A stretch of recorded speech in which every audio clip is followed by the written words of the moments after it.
Do you buy something and bolt it on? Is that a manual process? And that's on the sourcing. But even as you move forward towards, we talked about punch out. A lot of people today are in the websites, punch out, and then they come key it all back in. The punch out is not integrated to everything, and that's awkward. And then even as you look at document management solutions, or we call AP automation, where I can take a scanned email and OCR it and move it through. Growing a business requires a holistic approach that extends beyond sales and marketing. This approach needs alignment among people, processes, and technologies. So if you're a business owner, operations, or finance leader looking to learn growth strategies from your peers and competitors, you're tuned into the right podcast. Welcome to the WBS Podcast, where scalable growth using business systems is our number one priority. Now, here is your host, Sam Gupta. Hey everyone, welcome back to another episode of the WBS Podcast. I'm Sam Gupta, your host and principal consultant at digital transformation consulting firm Elevate IQ. Order to cash and procure-to-pay processes do the most heavy lifting in a company operationally, while OTC gets the most attention due to its customer-facing nature. If you don't have your P2P processes figured out, there will be significant implications to your planning cycle, and as a result, on O2C processes.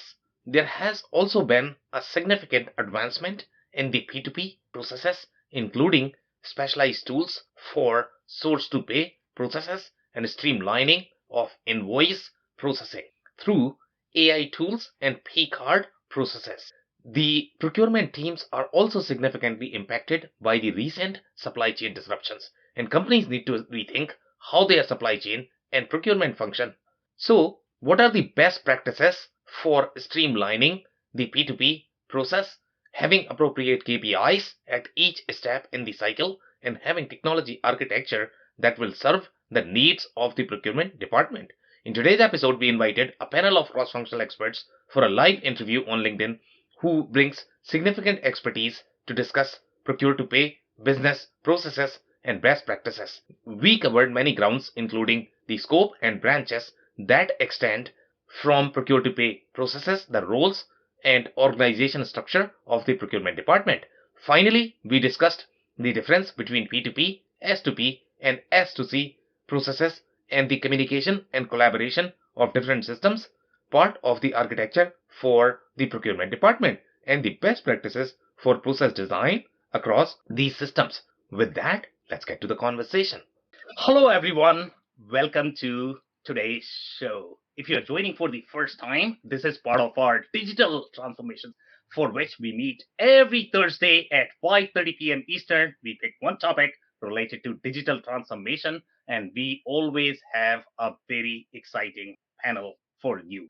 For today, we are going to be discussing a very exciting component of any of the ERP or digital transformation engagement that is typically considered second most important piece of the puzzle. That is going to be procure-to-pay. We are going to be talking about the roles, the user journeys, the scope of different processes, and obviously the best practices. We are going to start with everybody's intros first, starting with me. If you don't know me, I'm Sam Gupta. I'm principal at Elevate IQ. I have roughly 20 plus years of experience in leading large ERP and digital transformation engagement. As Elevate IQ, we focus on the independent ERP consulting. We help our clients with the ERP selection, business process redesign, system procurement, as well as implementation. On that note, I am actually going to move to Chris for Chris's intro. Thanks, Sam. Welcome, everybody. I'm Chris Garadini, the president and owner of Turnkey Technologies. We've spent the last 30 years implementing Microsoft Dynamics ERP and CRM solutions. So I look forward to the conversation today. Thank you. Okay, amazing. Thank you so much for being here, Chris. Tom, I'm going to ask you to introduce yourself next, if you don't mind. Don't mind at all, Sam. My name is Tom Rodden. I am an IT professional focused on ERP systems and in the healthcare industry. I've been CIO at Varian Medical Systems for the last 4 years, but Varian was recently acquired, and so now I'm out consulting. So that's me. Okay, amazing. Thank you so much for the introduction, Tom. Brent, can I move to you next for your introduction? Absolutely. Thanks, Sam. Hello, everyone. I'm Brent Paracopi. I'm the head of procurement at D1 Brands. We're an e-commerce aggregator based out of New York, but I've got about 25 years in a number of different industries, and have looked at P2P processes and systems a few times in my career. Great to be here. Thank you so much for being here for the first time, Brent. Mark, can I ask you to introduce yourself next? Absolutely. Good afternoon. Thanks, Sam. My name is Mark Lilly. I'm president and CEO of LillyWorks. The team behind LillyWorks has a long history of helping manufacturers improve their production performance, having founded ERP systems such as Profit Key, visual manufacturing, and protected flow manufacturing. We help solve the late problem for manufacturers, and in that context, I'm very happy to be here today. Okay, amazing. Thank you so much for being here, Mark. Shaheen, I'm going to move to you next for your intro. Sure. Thank you very much, Sam. Hi, everybody. I'm Shaheen Tawani, and I am a leader in the Western Canada practice under supply chain and network operations for Deloitte Canada. I am a sourcing and procurement professional with 15 years of experience in industry. So today's conversation is a beautiful alignment and melange of sourcing and procurement, bringing my P2Pers to the table. Excited to be here. Okay, amazing. Thank you so much for being here, Shaheen. And before we dig into the topic, and audience, if you have any questions or comments, make sure you are commenting.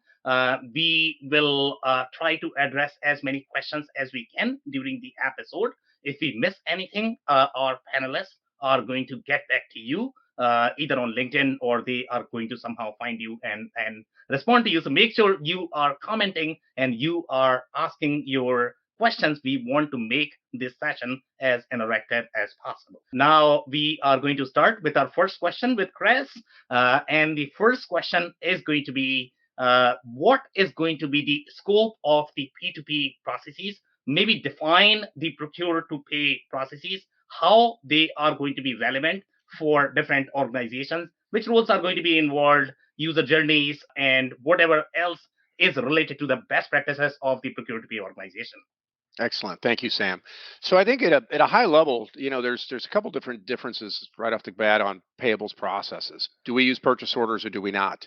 And certainly as you look at by industry, there's going to be different requirements and different purchasing type of activities, whether they're materials for production, whether they're products you buy and resell, whether they're supplies, whether they're capital assets. So there's multiple categories of products and services that you purchase. So as we think about procure to pay and that process, it can be short, it can be long. I'll give you an example of a system we connected for a healthcare provider. Theirs begins with a requisition, but even more so, a rec could be a user putting in something, I need a laptop.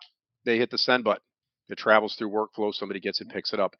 It starts even earlier. They can actually go to a website. They could be on Amazon.com with a technology that's called Punch Out, where now I can go to Amazon and build a shopping cart and hit click, and it drops the shopping cart into a requisition. Begins the workflow. Submit. It goes to my department head who looks at it. One person, two person, serial, parallel workflow. It's approved. What happens then? Turns into a purchase order.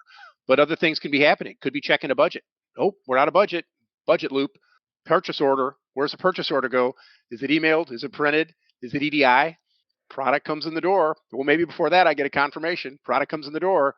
Do we receive it? Was it a drop ship? So again, on that purchase process, receivings, and then typically we're getting the invoice and we're matching against what we bought. And that's the purchase order path. But even that, the invoice got emailed and it was scanned automatically, and now it's an OCR document that's floating around electronically. And now people are marking it up and making comments or maybe GL distributions, and now it's approved and it lands in the system. Now it's finally vouchered. So a lot of activity could be on the front end of that process or not. Some people start simple and then they expand in opposite directions. But then as it flows through your business system, now you've got an open payable. What happens then? And well, eventually the system picks it up and selects it that it's time to pay it because of a due date or a discount date, etc.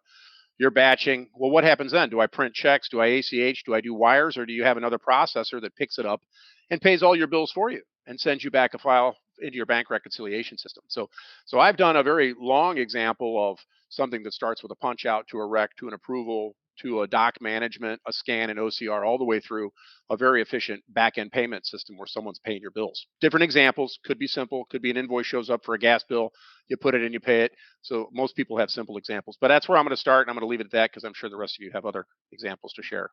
Okay, amazing description there. And by the way, the way you are describing, obviously the process is going to be very long standing. It's probably going to span across multiple systems, and a lot of moving pieces are going to be involved. I love the way you have described the different scenarios there where you are going to have a requisition. In some cases, you are not going to have that. The clarifying question I am going to have, Chris, for you is going to be, you mentioned one of the comment that, in some cases you might have the PO, in some cases you might not have the PO. Do you want to clarify further? Where have you seen the PO not being used in the process? Do you have any sort of example of an industry or a transaction? Sure. And I think if a company has a budgeting discipline, what the Yeah. PO does for us is allows us to encumber the expense. So as opposed to, I don't know what my commitments are until the bill shows up. But there's an example why a purchase order would be beneficial to a company, whether it's services, supplies, etc. They record those commitments, and if I've got $1,000 in budget, it keeps me from spending 5,000, and then I get all the invoices, and I don't have any money. So the budgeting discipline kind of goes with the purchase order example. And I think it also depends on the maturity of the organization and that formality. But it also gives a three-way match where I can verify what I ordered, I actually got. And without that, I don't have anything to really check and verify. So really the budgeting scenario and then that need to really check off that I got what I ordered so that I'm not paying for something and then I can't prove it. Okay, amazing description there. So I am going to move to Tom next. And Tom, I'm pretty sure you are going to have some more colors there overall in defining, what is procure-to-pay process. And sometimes it could be very confusing when we are talking about simply invoices, when we are talking about these transactions. For a lot of listeners, if they are not from the ERP world, they might be confused. Okay, what is the difference between order to cash process versus P2P process? So if you want to paint some colors there, you want to paint some colors in terms of the S2P versus P2P process, and then user journeys, roles, scope of the process, and best practices. Sure. I'll take a crack at a little bit of that, Sam. Big series of questions, maybe. Yep.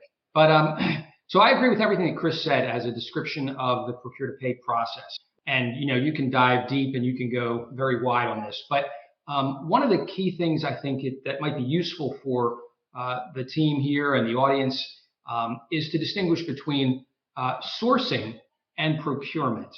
I tend to think of sourcing as more strategic. We are going through supplier selection. We may be going through an RFI, RFP, RFQ process of some kind. We're going to qualify suppliers. We're going to be discussing with them potential volumes, pricing, minimum order quantities, lead times, quality, and we're ultimately going to make a decision, and we're going to establish maybe a contractual relationship. I mean, and that's one flavor, at least, of sourcing in my mind, which I tend to think of as a bit more strategic. And I think of procurement as, I won't call it tactical, but more operational. So I think it tends to involve the execution, which may begin with the purchase request, as Chris was pointing out, and various workflows and approvals and budget checks and so forth, until you get to the point of generating the purchase order. That may be somewhat automated, that may be heavily manual, ideally a little more automated. But you get to the point where you issue the PO to the supplier, if there is a PO, as per the last part of the conversation you're having with Chris here.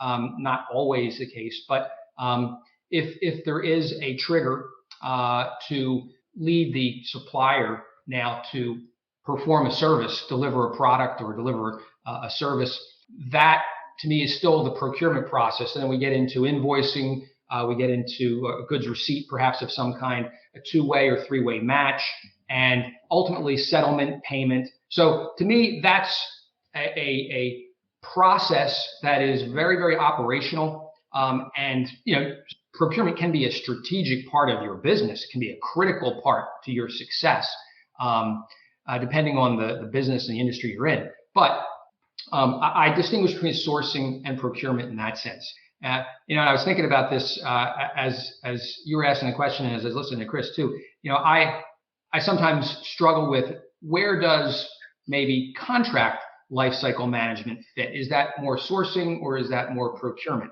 What about renewals?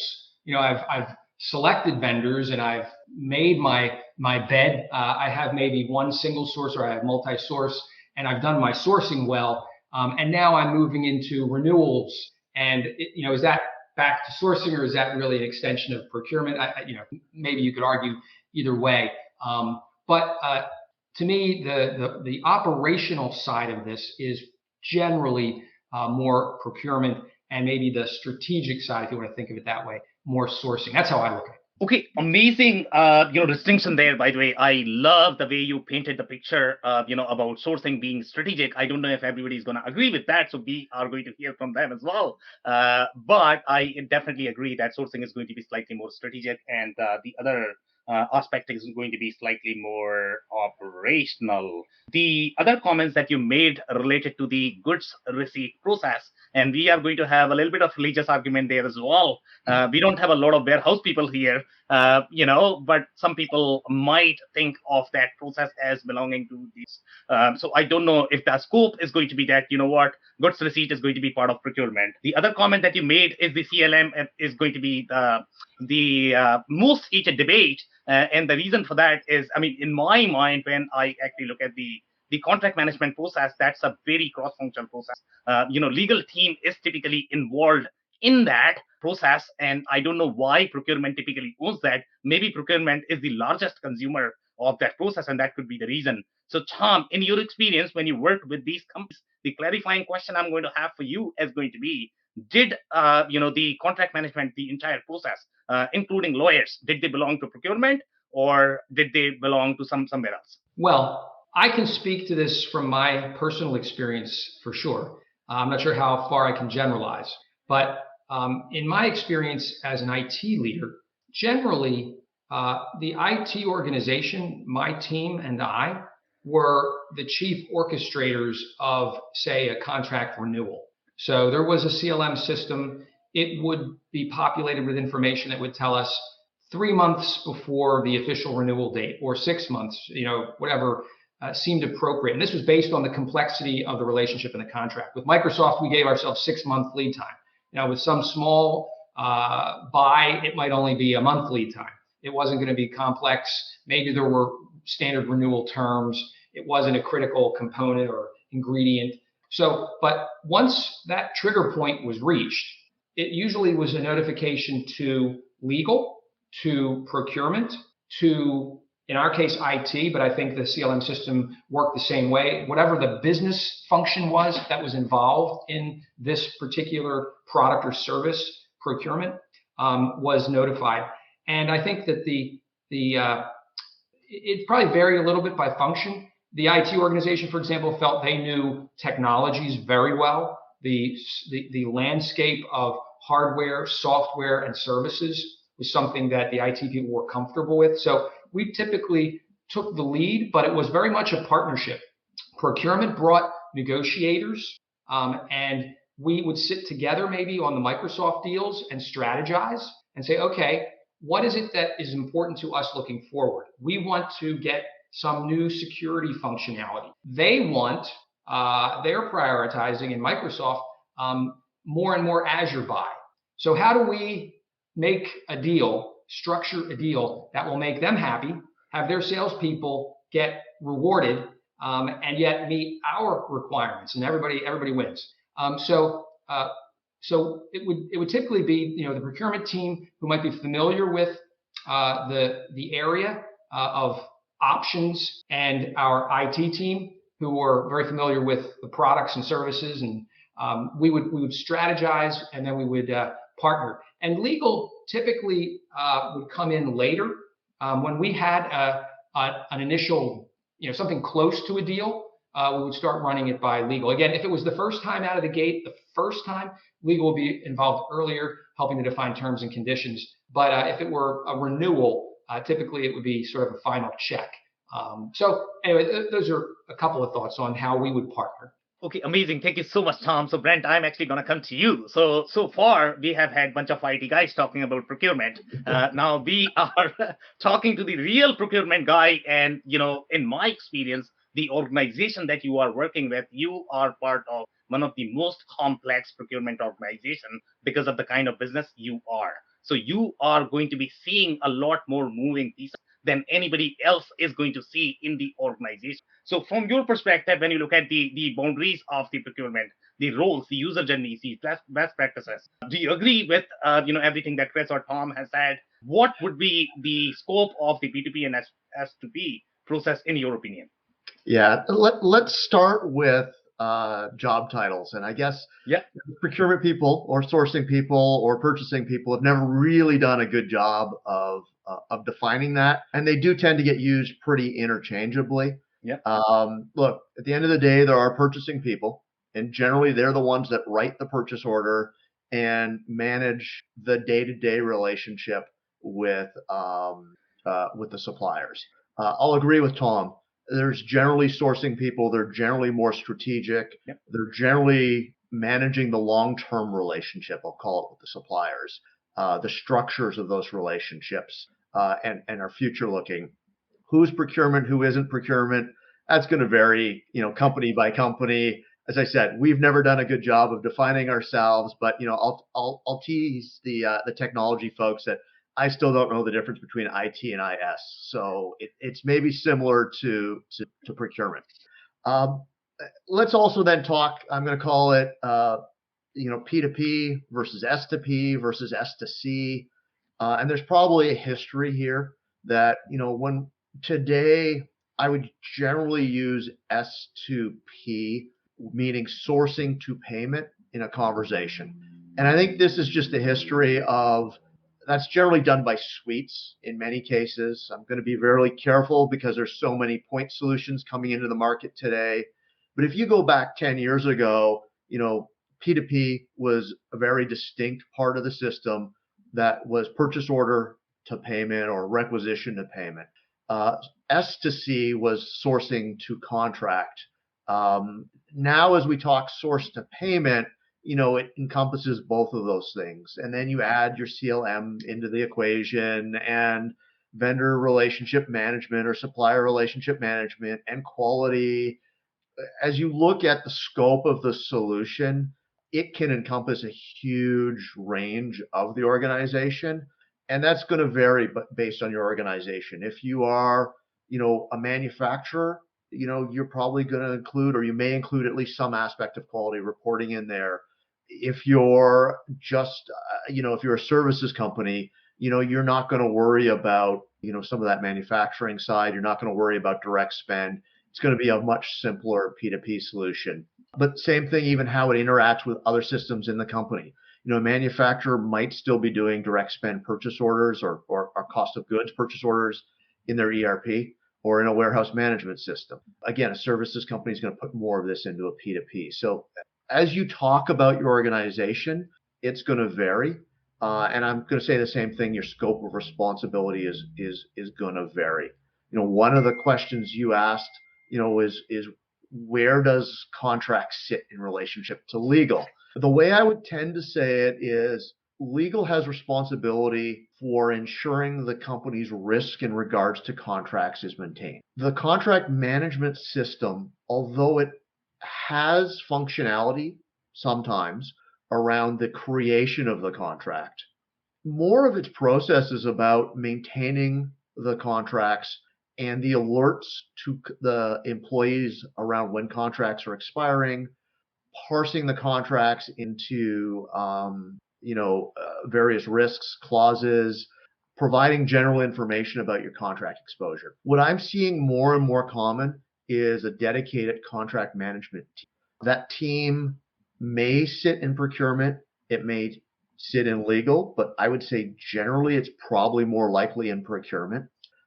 It may be staffed with people with legal experience or lawyers, but it could be staffed with procurement people. What it generally won't be staffed with are the lawyers that are legal counsel to the company. And I think you've got to distinguish between a lawyer employed by a company and a lawyer who is legal counsel and can speak as legal counsel. I'm not a lawyer, but my understanding is there are definite legal implications working for legal counsel versus being a lawyer employed. And I think that also starts to vary country by country. And what I mean by that is, look, the United States has a lot of lawyers. There's a lot of lawyers that aren't practicing law. And so I think in the United States, you're going to see a lot more lawyers engaged in the contract management process, potentially managing the CLM team. I originally come from Canada. There's a lot less lawyers in relationship to, total population. And most lawyers in Canada are going to be practicing law. And I would say, like in that case, you're going to see a lot fewer lawyers sitting in a procurement team. Again, generalizations, not rules. But look, I can keep going. So I'm not sure if I've been clear or if you've got any other questions that you want me to clarify. You have been extremely clear. And in fact, I mean, you have come to the right forum if you are looking to get the differences between IS and IT, because we have way too many IT people here. And, whatever happens here stays here. Nobody's not too many, Sam, right? There's a few, but not too many.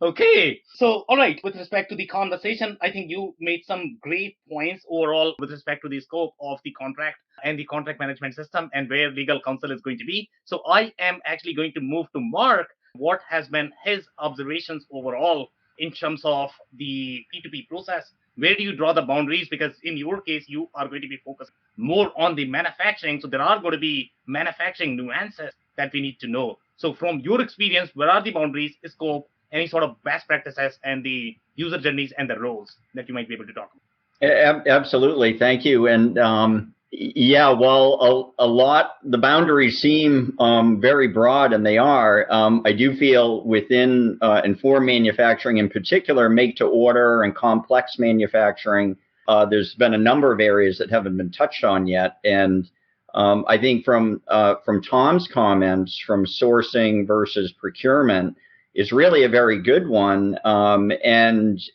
what we see in manufacturing, especially complex and engineer to order manufacturing, is you can have both of them going on at the same time, not only for a specific customer, but for a specific opportunity, right? So where they're doing a deep build bid for a complex aerospace and defense project or something, I mean, they're going out and looking at sourcing the suppliers, making sure they're not just their materials, but they're certified as a supplier.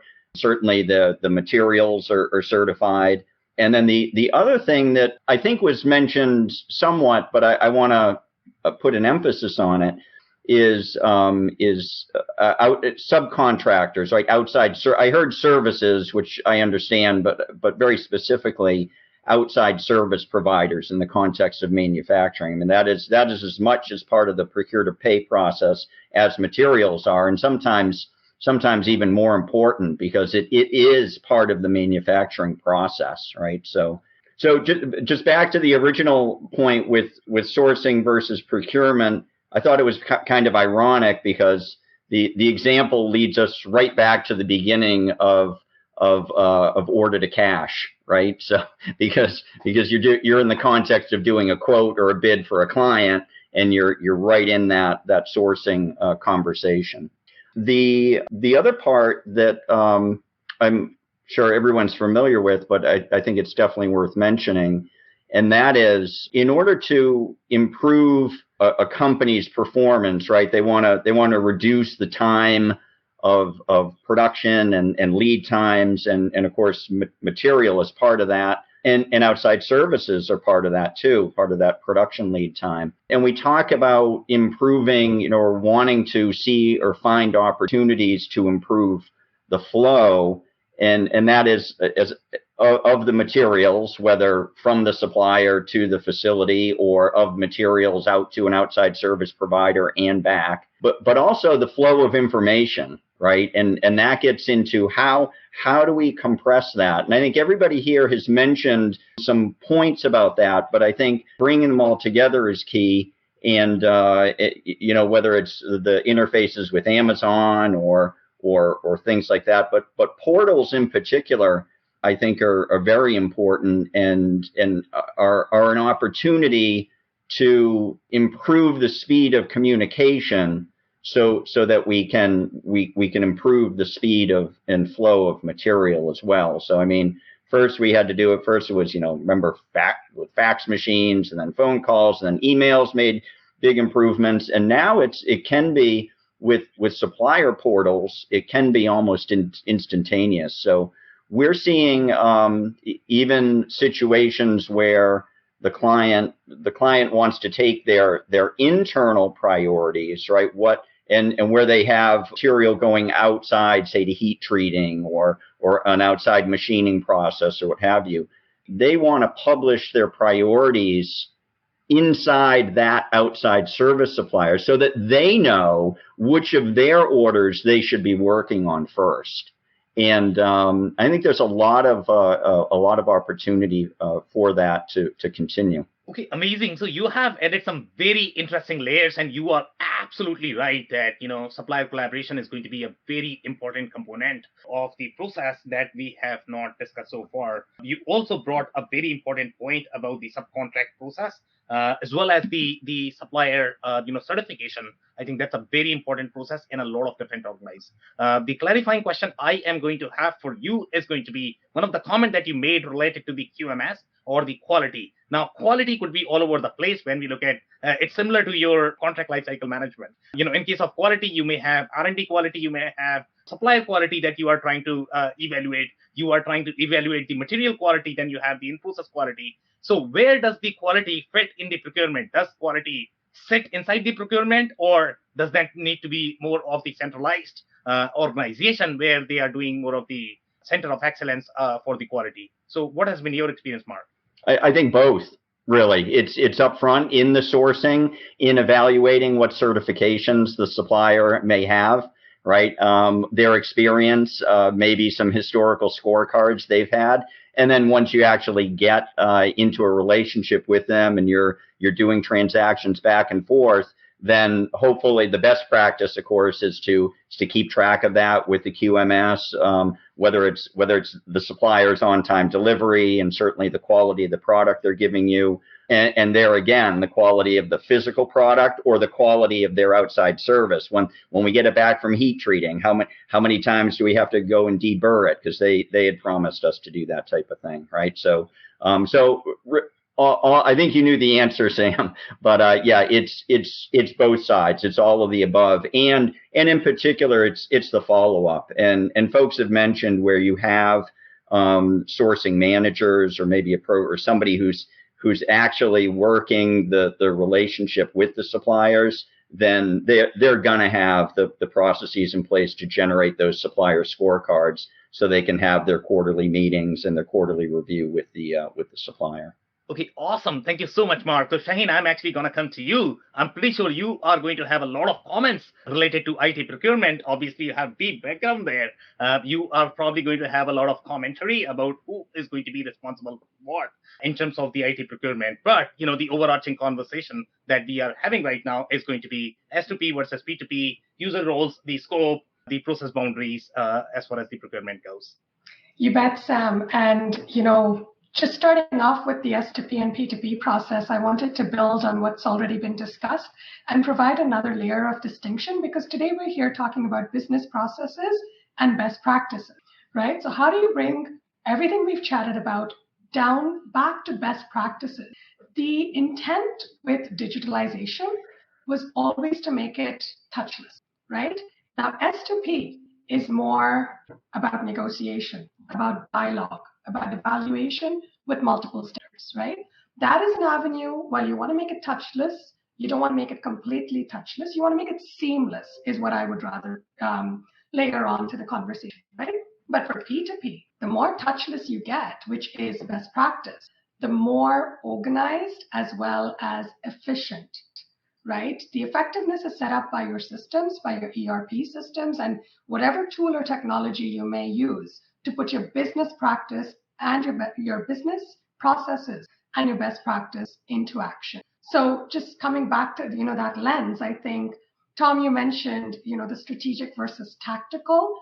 I'd rather use the word transactional, right? Like where S2P provides the strategic lens, the P2P rolls it into the transactional domain of where the contract's been signed, the intent is solidified. Now let's put this into motion with P2P. Some other things that, came to mind as I was listening to all the knowledge that's being shared here today. We talked about notifications. Brent, I think you brought that up, where CLM will notify everybody, and that's the role of the system and the mechanics that it can offer. I think it also is about bringing the contract owner and the stakeholder, right? So when your sourcing people talk to your IT/IS departments, we'll debate about IT versus IS again, because I'm really curious about that too. Your sourcing people should ideally bring your enterprise view from an outcomes-based specifications perspective, right? That's your best practice. Whereas your technical expertise shows up with the solutions-based specs, right? And then bringing those two worlds together will bring forth the right contracts and the right solutions for your business partners. So I've touched on a few things, but I wanted to speak to best practices, leading practices, as well as business processes. My leader, Mark Woods at Deloitte, he'll always say, like, you can bring technology into the fold, but without your business processes and your leading practice weaved into that, you're just going to be doing the wrong stuff faster, right? It's like adding coffee to your morning routine. But I think if you embed leading practice into your business processes, make it about a business transformation, then you're able to provide more value to the business as well as the long-term perspective, not only for sourcing, but also for procurement. I just wanted to add to Shaheen's just said, and I think she's 100% right. And it's maybe something we haven't really covered through all this. The system is absolutely going to get you efficiency. I think one of the questions, though, you need to ask is, what is the goal that you're striving for? And we talk about multiple goals, and we all hope for a bunch of things. But fundamentally, the P2P system is going to get you. To me, there's three things. One, there can just be sheer cash savings. I can pay my bills with less people, and that's just kind of call it cash efficient. And definitely AP purchasing are going to be driven often by those sorts of. There could be data collection. If you put in a robust P2P system, you're going to collect a lot more data that hopefully will inform the sourcing team for other activities. And the third is controls and compliance. There's a number of different industries, number of different organizations where control and compliance is going to be really important. And that compliance can be, checking it against spend authority. Hey, does a contract exist? Hey, is there quality in the place? The thing is, you need to understand your goals as you go into the process, because you're probably not going to achieve all three. The more you put controls and compliance in place, the slower the process gets, the less efficient the process gets, the less engagement you're going to get, so the less data you're going to collect. So you really need to set out what are your goals, because that's then also going to influence your configuration. What's the process flow? What modules are you actually engaging in the process? So I just want to step back a little bit. Completely agree with Shaheen around it's delivering efficiency, but I think we need to think about organizational goals in terms of what do we want to efficiently. Yeah, and the goals like that you set out, like Brent was just saying, I think it also impacts adoption, right? You could have all of these governance, supports and all of these steps to get the right process in place with leading practice. But how are you impacting adoption? And at the end of the day, adoption is going to really result in any tangible benefits that you're going to get at the end of the day. Okay, amazing. Thank you so much for the commentary, guys. Amazing points there, Shaheen, and great follow-up, Brent. In the interest of time, I am actually going to open up the next segment, and I am actually going to come back to Chris. And Chris, we are going to be talking about the system boundaries and the architecture. I know we have touched a little bit, so maybe you can build on top of that. But we are going to have multiple systems. I think procurement is one of the busiest organization in terms of the system landscape, even though it does not get as much limelight as other organizations, such as sales or the operations. But you are going to have systems such as your Procure-To-Pay, which is P2P system. Obviously, the S2P process is probably going to be part of that. Then you are going to have ERP, CLM, you are going to have your integrated business planning system. That is typically part of your procurement function. Then you are going to have some sort of interaction with your PLM. You are going to have some siloed system probably. I don't know if they are integrated. You are going to have commodity pricing system if you have any sort of commodities that you are tracking. And then you have tons and tons and tons of AP tools, from the process optimization perspective. So from the architecture perspective, What have you seen in terms of defining the process boundaries and how the process moves from one system to the next? Chris, over to you. Sure. So you raise a great point, and what we're going to find is a lot of the standard ERPs out there have some gaps. And I think you guys brought up a great point about sourcing and contract management. Not all ERP systems have a contract management system that'll let you initiate an RFQ and keep track of the vendor responses and have a portal and so forth. So, do you buy something and bolt it on? Is that a manual process? And that's on the sourcing. But even as you move forward towards, we talked about punch out. A lot of people today are in the websites punch out and then they come key it all back in. The punch out is not integrated everything, and that's awkward. And then even as you look at document management solutions, or we call AP automation, where I can take a scanned email and OCR it and move it through. Right. So to your point, Sam, as you take the ERP architecture, you are adding on functionality both on the front end and sometimes on the back side, but you're going to have to look for integrations. You cannot have disconnected systems. And so from an architecture, as you're shopping for, we'll call them bolt-ons, you're looking for best of breed applications that have proven that they connect out of the box to your ERP solution. You don't really want to take it upon yourself to build an integration. You're going to be better off to find compatible products with your core solution. But that's the best cases. And if you have to be the integrator, then you're going to have a lot more cost in setting it up. But I believe there are integrated solutions in market for some of the different functions, and you really have to decide where to start. Adding AP automation, I think, as Shanine had said, is you're right, touchless. You're right, high degree of efficiency, less cost to move that through the system.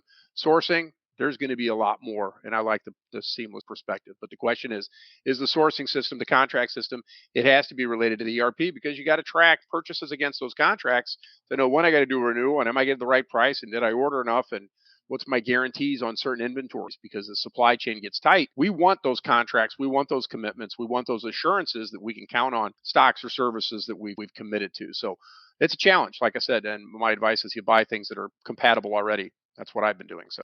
Okay, amazing insights there. Thank you so much, Chris, for that. So, Tom, I am actually going to come to you, and we are going to be talking about the architectural challenges. And as the process moves, the procurement process is going to move from one system to the next. And I don't know how many systems you have seen in your architecture. If you could provide any insights about that. Sure, I can comment maybe in two respects, Sam, that might be of interest. One is the challenge of providing good, clear information to suppliers. It's one thing to provide a PO, but you were asking early on, are there situations where there might not be a PO, or maybe not a PO at the outset? Maybe it comes later in the process. So in many industries, and Varian did this to some degree when I was there, we were providing forecast information to suppliers. That forecast information was generated, if we talk architecturally, through a tool that was collecting a lot of historical data, and it was generating a gross demand forecast for finished goods and materials, components, subassemblies, and people realized pretty quickly, well, that's not quite good enough. It really needs to be integrated with the ERP so that we get a real clear picture of the net requirements. We need to understand where we are on MRP and MPS, where inventory stands. We need to be able to provide suppliers with our net needs, not our gross needs. And so suddenly we had integration challenges dealing with the ERP and forecasting tools. And then, of course, how do you actually provide it? Even if you get to an answer, that is the forecast for a particular part or assembly or finished good that you wish a supplier to provide to you, how do you actually provide that information to them in a clear, efficient, maybe seamless fashion? And you get into a portal, for example. I mean, that would be one preferred way, perhaps, of providing that information. But it implies more integration, more architectural components to your IT landscape. So just that is one example to me where you have three pieces to that puzzle in order to provide information without getting into even more detail about what the supplier then does with that information. How do you ensure that the supplier, if you've got multiple suppliers for a single commodity or part or system, how do you determine what they see? That maybe you don't want them to see the complete demand. You want to see the part that you intend to apportion to them, and get them to build a plan and confirm a plan back to you with delivery dates and quantities that you can integrate back into your MRP system and so forth. and you create a closed loop. But again, more complexity when it's not a single source. So there's one piece architecturally that can get quite complicated pretty quickly. Another thing that had crossed my mind was the challenge of multiple tiers in a procurement or sourcing world, right? So we tend to think, and even in this conversation, I think by and large, we've thought of a company who buys from a provider. It could be a number of different types of providers. It could be simply a straightforward relationship. It could be a contract manufacturer and other versions of buying relationships. But that assumes only really two tiers to the whole buying landscape. There may be suppliers to your vendor or subcontractor, and there are more and more companies who are trying to build relationships with that third tier of raw material providers to define, maybe because of quality. They want to ensure that the components used are components that they've spec'd and that they've, because of maybe the power of their purse, they can negotiate pricing, and they want their middleman, the second tier in that chain, to procure based on their contractual relationship with the third tier. And this gets very complicated very fast as well. So you can imagine, there has to be a lot of integration, a lot of data flow, I think, as Brent was talking about, between the company making the ultimate buy and its first or maybe the second tier in that supply chain, considering the buyer, the first before it gets to the customer, and then a third tier.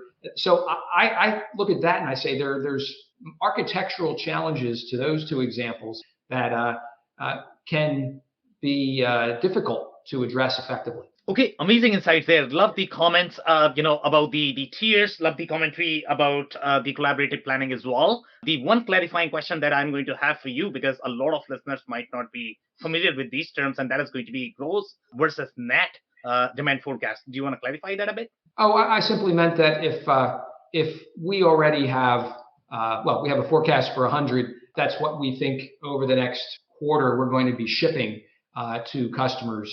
Based on the order book, based on the sales pipeline, what we're seeing, what the sales guys are predicting in the CRM system, maybe Salesforce or whatever it might be. So there's a pipeline, and some of that, those are deals that have closed and they're pretty solid, and we've already done the planning on our side. The procurement is underway, and we don't need to look at the gross forecast and provide that to suppliers. We need to understand what is not planned to be fulfilled and provide that kind of information. So I was really just making a really simple distinction between gross and net. But typically in forecasting, you're starting with a gross number, and then you have to figure out how you want to net it. And again, depending on the bill of materials and what you may manufacture and produce in-house versus what you outsource, as you explode the DOM, that can get complex quite fast. Right. What is it? Are you really providing to a supplier? Amazing. Love the clarification. So Brent, I'm actually going to come to you in the interest of time, and that is going to be the architectural boundaries as the process is actually going to move from one system to the next. So here's what I'm going to say, because I'm not the IT guy that understands how these things connect together.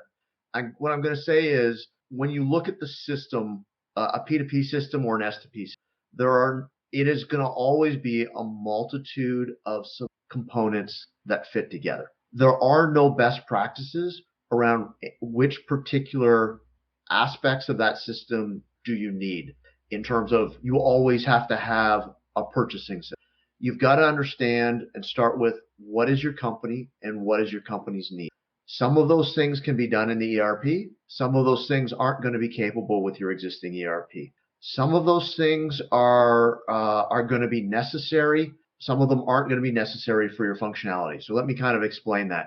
If you don't write and you don't use purchase orders, because what you do is you call up your suppliers on the phone and say, send me this, and then you pay off an invoice, you don't need a purchase order generating system.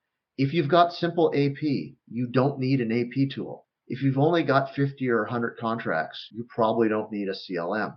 If you don't have a sourcing team, you're not doing reverse auctions, you don't need an RFX tool. However, if you've got 10,000 contracts, if you've got 2,000 sourcing people, if you're doing complex purchase orders, you need all of those things. And so really you need to step back and say, what is my company? What am I trying to accomplish? It's kind of back to the goals.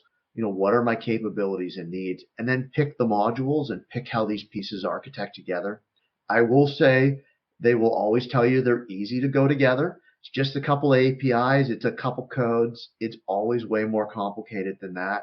And I think the last thing I'll say is they can all fit together in some way, shape, same form. Same thing. They will all work with any particular ERP you have, but they're all slightly different. So don't start with any assumptions. Don't listen to your IT department. Well, hey, we are this sort of house. This is the solution you must have.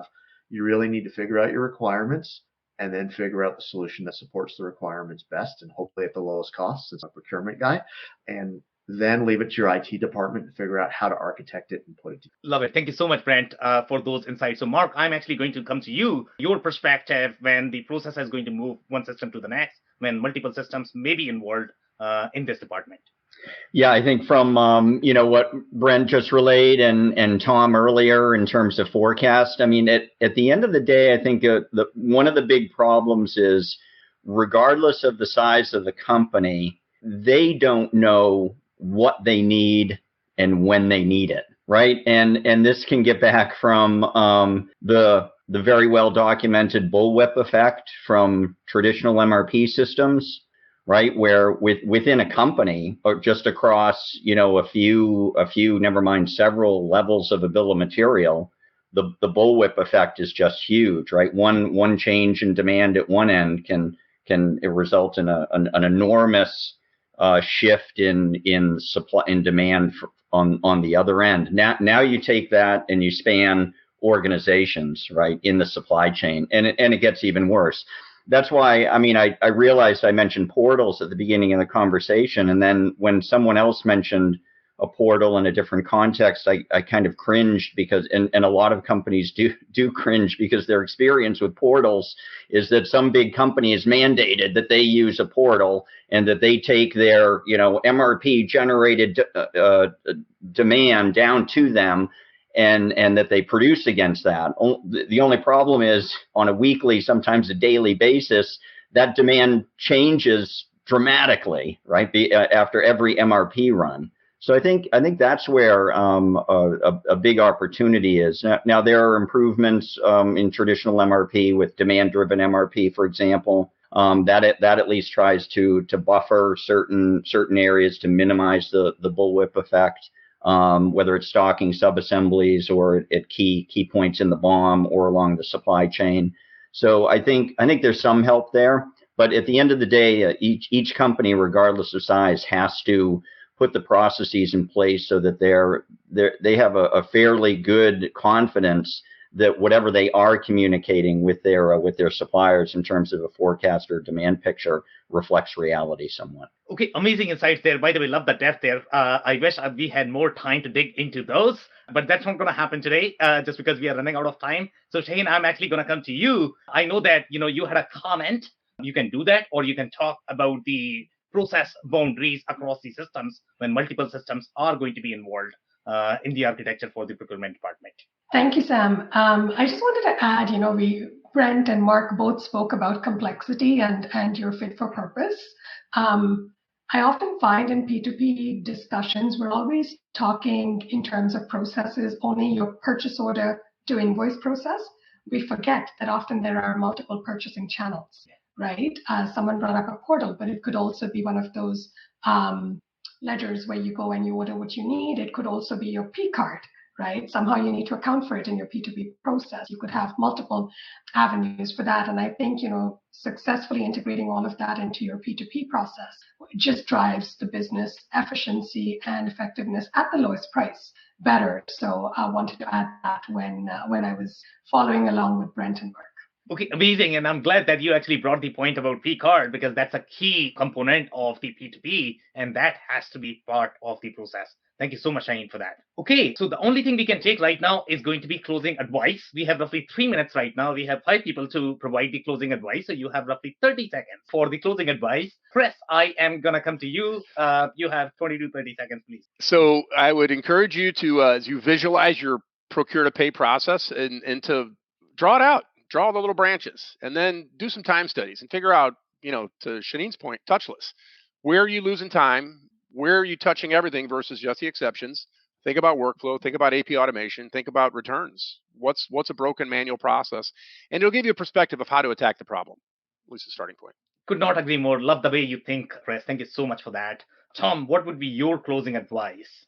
Actually, I'd refer back to one of the things Shaheen said around seamless and touchless, or the point being automation, as I think of it. I think that we are still miles away from really achieving the level of automation that's possible. There are ways in which we can automate the purchase rec to purchase order conversion process. There are ways of automating portions of the approvals process, setting thresholds, not just workflows that enable us to really move quickly. There are ways of automating the matching, at least in some circumstances. And so I think that we need to challenge ourselves as we draw out the processes Chris described. Think about how we can streamline it to make it incredibly efficient, highly automated. So I'd say that's my key recommendation to everyone working in this space. All right, amazing. And I think touchless is going to be the key phrase of the day. Thank you so much for that. Brent, your closing advice, please. Yeah, I'm going to echo Tom and Chris in terms of figure out what you want to accomplish, write it down. Don't get all excited about the bells and whistles and what you might be able to achieve, and buy all of the systems that related to what you might be able to achieve. Only buy what you want to buy that's going to meet your defined needs, because it's going to be hard enough to implement all of those things and get down to that focus. That's how you're going to be successful. All right, amazing. Thank you so much, Brent, for that. Mark, what would be your closing advice, please? Yeah, reiterating Brent's last point there is strive to understand and do what you need to do internally to make sure you're confident of the timing of your buys and what you need to buy. It's so critical. Any automation beyond that, and you're really just going to be spinning your wheels and possibly losing money. Okay, amazing advice. Thank you so much, Mark, for that. Shaheen, what would be your closing advice, please? We've talked about seamless, touchless, best practices, and business processes. I want to bring it all back together and say it's all about the end user and change management. Right? So you want to remember at the end of the day, you want to drive adoption. Otherwise, going through all of these processes, adding all of the tools and technologies is going to be a little bit pointless.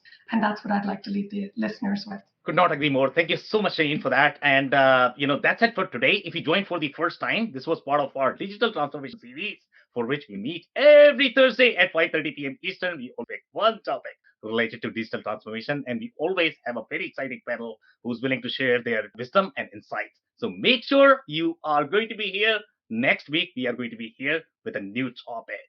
On that note, I want to thank everybody for your time and insights today. Thanks, Sam. Bye. Thanks, Sam. Bye. I cannot thank our guests enough for coming on the show, for sharing their knowledge and journey. I always pick up learnings from our guests, and hopefully you learned something new today. If you want to learn more about Chris Garadini, head over to turnkeytech.com. It's turnkeytec.com. If you want to learn more about Brent Paracopi, head over to d1brands.io. It's d1brands.io. If you want to learn more about Tom Rodden, follow him on LinkedIn. If you want to learn more about Mark Lilly, head over to lilyworks.com. It's LILLYWORKS.com. If you want to learn more about Shaheen Davani, head over to Deloitte.com. It's DELOITTE.com. Links and more information will also be available in the show notes. If anything in this podcast resonated with you and your business, you might want to check other related episodes, including the interview with Karthik Rama, who shares his insights into contract management processes, nuances, and best practices. Also, the interview with Edmund Zagarin, who describes why the cost of a spend is an important metric for some of the strategic sourcing categories. Also, don't forget to subscribe and spread the word among folks with similar backgrounds. If you have any questions or comments about the show, please review and rate us on your favorite podcasting platform or DM me on any social channels. I'll try my best to respond personally and make sure you get help. Thank you, and I hope to catch you on the next episode of the WBS. Thank you for listening to another episode of the WBS Podcast. Be sure to subscribe on your favorite podcasting platform so you never miss an episode.